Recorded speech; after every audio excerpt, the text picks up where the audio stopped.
Salam Indonesia, salam Nusantara, dari Sabang sampai Merauke, dari Miangas sampai Pulau Rote. Tuhan Yesus memberkati kita semuanya. Dan 5 menit bersama dengan firman, hidangan pagi sudah tersedia. Tuhan Yesus memberkati. Mari kita berdoa.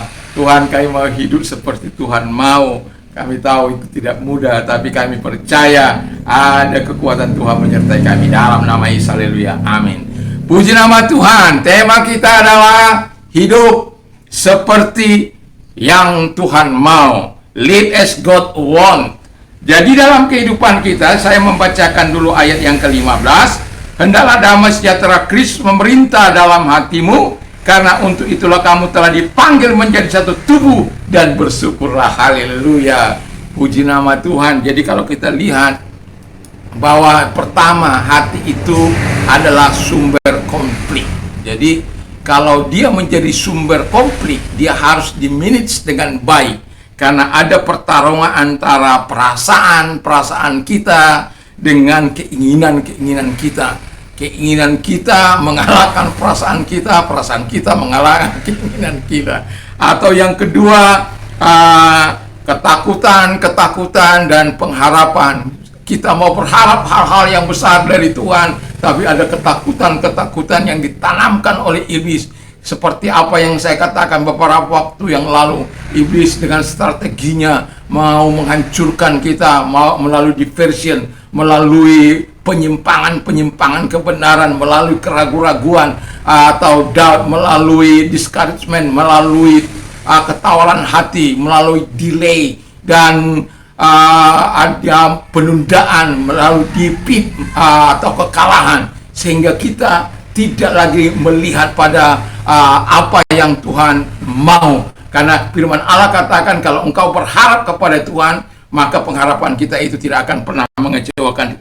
Kadangkala ada juga distrust and trust, ya. Ada ketidakpercayaan dan ada kepercayaan. Di satu sisi kita mau percaya kepada Allah, di lain sisi kita dikerdilkan oleh setan, kita dibuat tidak berdaya. Jadi hati kita mengalami konflik clash satu dengan yang lain. Oleh karena itu kita harus bisa memanagenya, supaya yang menang itu adalah sesuatu yang menyenangkan hati Allah. Dan yang keempat adalah jealous and love.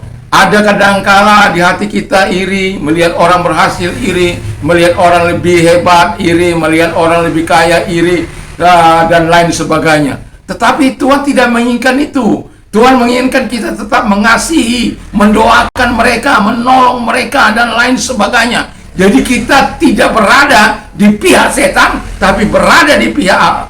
Itu sebabnya Alkitab mengatakan kepada kita, supaya apa dikatakan? Damai sejahtera daripada Yesus memerintah hati kita. Karena itu hati ini menjadi sumber konflik, maka dia harus ditata dengan baik oleh kekuatan Allah. Makanya firman Allah katakan yang setelah kita baca tadi, karena untuk itulah kamu dipanggil. Untuk apa? Untuk mengalami damai Tuhan. Supaya apa? Supaya kita menjadi satu tubuh dengan Kristus, dengan satu tubuh dengan yang lain. Dalam arti kita satu tubuh di dalam Kristus, di mana akhirnya kita bisa dengan cakap bersyukur, dengan segala ketulusan hati kita memberikan yang terbaik kepada Allah. Dengan segala ketulusan hati kita bersyukur kepada Allah. Karena apa?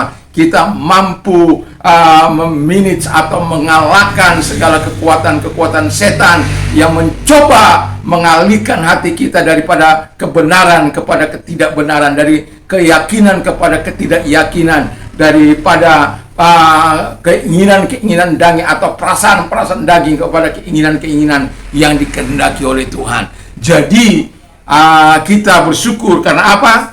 Kalau kita mau hidup dengan Tuhan, kalau kita mau hidup sebagaimana Tuhan mau, jangan biarkan setan memerintah hatimu. Biarkan damai sejahtera Allah yang memerintah hati kita, supaya yang terbaik dari Tuhan kita peroleh, yang terbaik dari Yesus kita peroleh. Saya berharap kita betul-betul bisa hidup sebagaimana yang Tuhan mau, karena itulah yang dikehendaki Allah dalam kehidupan kita. Mari kita tunduk kepala dan kita berdoa. Terima kasih Bapa di surga, kami mau hidup sebagaimana Tuhan mau, dengan mengalahkan strategi setan atau perbuatan-perbuatan setan, dengan melakukan apa yang dikehendaki oleh Tuhan, sehingga hati kami dikuasai oleh damai sejahtera, bukan oleh kebencian dan sakit hati. Terima kasih, kami bersyukur dalam nama Yesus. Selamat pagi, selamat beraktivitas tentu bersama dengan Yesus. Mantap, Tuhan Yesus memberkati.